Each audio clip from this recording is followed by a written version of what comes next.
So, friends, so here I'm going to talk about the eight characteristics of successful people. That is, they will be unreasonable.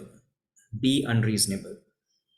Yes, it's a little bit surprising, right? It's because right from the childhood, we have been taught that we should think what is practical, what is real.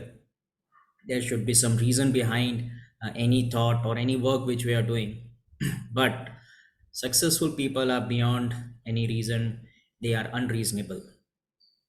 Just see the example. I mean, whatever invention, whatever discovery happened, being it's aeroplane or car.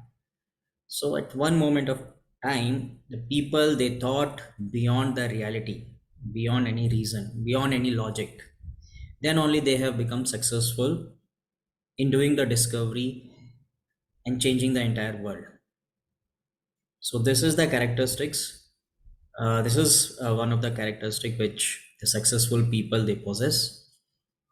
They think beyond any reason, they think beyond any logic. Then only they are able to get the success. Other people, they will always get whatever has been left over by the successful people.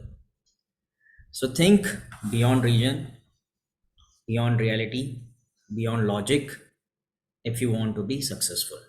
Thank you. I will come with another characteristics. Till then, bye. See you.